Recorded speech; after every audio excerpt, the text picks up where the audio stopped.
tu tiens pas ton déficit parce que tu manges beaucoup trop peu.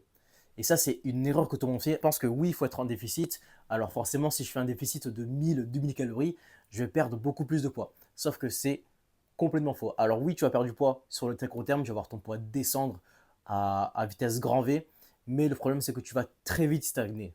Pourquoi? Parce que tout simplement tu auras fait ralentir ton métabolisme. Ok. Donc ton métabolisme va tourner au ralenti, tu seras beaucoup plus fatigué, tu auras beaucoup plus d'appétit, tu seras beaucoup plus instable émotionnellement, donc forcément sur le très long terme, tu ne pourras pas tenir.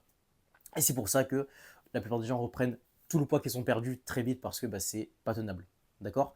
Donc le but, c'est vraiment de se laisser un maximum de budget calorique pour justement savourer le process, ne pas avoir l'impression de souffrir dans ce qu'on fait et vraiment d'atteindre son objectif comme si euh, ça devait arriver normalement, de ne pas fournir de gros efforts pour y arriver. Alors oui, ça demande forcément de changer certaines habitudes qui demandent au début des efforts, même petit à petit, ça deviendra des habitudes et ça sera ancré dans votre quotidien.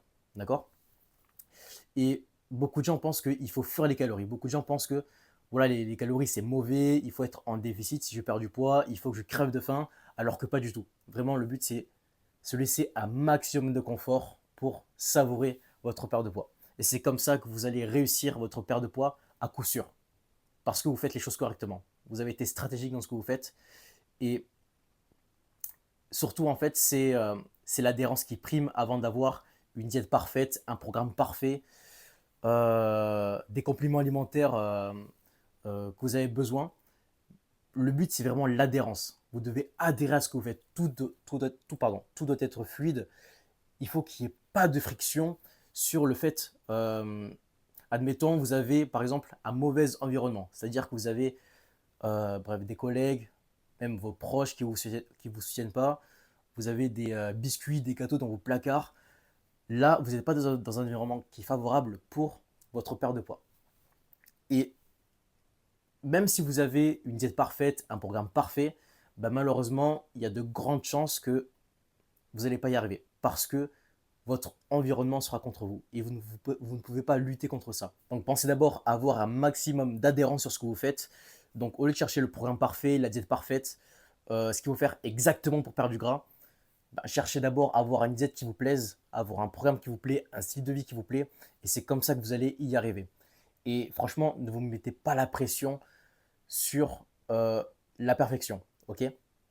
C'est-à-dire que si vous respectez 80% de vos engagements sur la semaine, vous allez y arriver. Surtout, vous faites plus que la plupart des gens, d'accord. Et franchement, si vous faites, admettons, ça m'est arrivé du coup lundi, j'ai fait 10 000 pas. Et là, je tourne entre 15 000 et 20 000 pas par jour. J'ai fait 10 000 pas, je me suis dit, ok, je vais les rattraper pour la semaine. Et c'est comme ça qu'en fait, vous devez raisonner sur le très long terme, sur la semaine. Parce que si vous savez que vous faites les choses, que vous êtes engagé dans ce que vous faites, vous n'avez pas de pression à vous mettre. Et c'est comme ça qu'en fait, vous allez avoir des résultats sans avoir l'impression d'avoir une épée de Damoclès sur vous en fait. Donc vraiment, pas de perfection. Si vous faites 80% du temps les choses nécessaires pour y arriver, vous allez automatiquement y arriver. Voilà. Donc c'était tout ce que je voulais dire. En tout cas, si vous avez la moindre question, n'hésitez pas sur Instagram et je vous répondrai avec grand plaisir. On se retrouve pour une prochaine vidéo. C'était leur cas. Ciao, ciao.